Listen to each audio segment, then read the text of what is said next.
पितृदोष के बारे में बहुत सारी बातें होती हैं। एक फैमिली में 4 बेटे हैं, बाकी 3 ठीक है। एक कोई बेटा है जिसकी लाइफ में बहुत परेशानी आ रही है, करियर स्टक हो रहा है, पैसे नहीं आ रहे, पैसे आते हैं तो पैसे खर्च हो जाते हैं। कहीं कुंडली दिखाई, किसी ने कह दिया कि पितृदोष है। तो क्या पितृदोष सिर्फ इनके लिए है? परिवार में अगर 4 बेटे हैं तो बाकी 3 के लिए भी पितृदोष होना चाहिए? पितृ सबके सेम है, लेकिन नहीं, बाकी लोगों की लाइफ अच्छी चल रही है।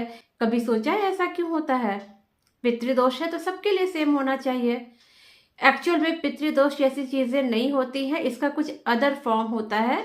मैंने अपने पहले वीडियो में भी बताया है कि जब कोई इंसान, उसकी मृत्यु हो जाती है और उसकी इच्छाएं अटक जाती हैं। सपोज उसकी मृत्यु हो गई बट उसकी इच्छा है कि मैं बेटा बेटी की शादी देख के जाऊं, मैं पोते पोती का मुंह देख के जाऊं, वो इच्छा उसकी अधूरी रहेगी और उसके कारण उसकी आत्मा अटक जाती है, वो जाने का नाम नहीं लेती, वो अपने उसी घर में रह जाती हैं जहाँ पे वो कभी लाइफ जिया करती थी।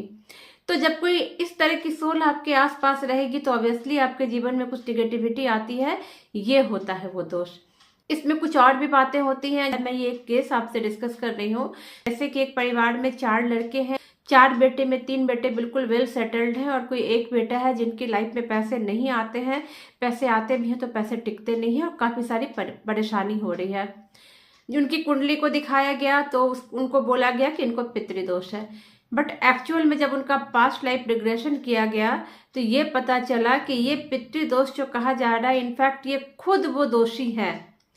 3 जनरेशन पहले, आज जब ये 4 भाई हैं, 3 जनरेशन पहले जब ये इंसान अपने पूर्व जीवन को इन्होंने देखा तो ये देखता है कि ये जो 4 भाई हैं, इनके जो परदादा हैं वो खुद ये लड़का ही है, यही परदादा के रूप में है।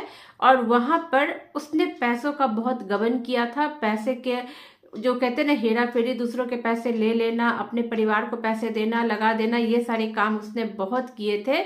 वो जो दादा थे, परदादा थे, इनफैक्ट उन्हीं का जन्म इस जीवन में इस छोटे लड़के के रूप में हुआ है। 4 भाइयों में ये सबसे छोटे भाई हैं और उस जीवन में जो उन्होंने कर्म किए थे, जो कांड किए थे पैसों का, इस जीवन में वो उसको चुका रहे हैं, वो निपटा रहे हैं। उनके तीनों भाई सेटल्ड हैं, लेकिन इनको खुद बहुत प्रॉब्लम होती है क्योंकि इन्होंने वो कर्म किया हुआ है और इसको उनकी कुंडली में पितृदोष बताया गया, जबकि ये दोष इनका खुद का था जो 3 जनरेशन पहले इन्होंने किया था और आज अपने ये वो उसी कर्म की सजा पा रहे हैं। तो एक बार अगर कुंडली में कोई बोलता है पितृदोष है या ऐसी कोई भी चीज है तो आपको घबराने की जरूरत नहीं है। आप अपने कर्मों को करना सही कर दीजिए। जिस चीज की प्रॉब्लम आ रही है उस चीज में अपने कर्म को सुधारना शुरू कर दीजिए, आपके जीवन में अपने आप सुधार हो जाएगा।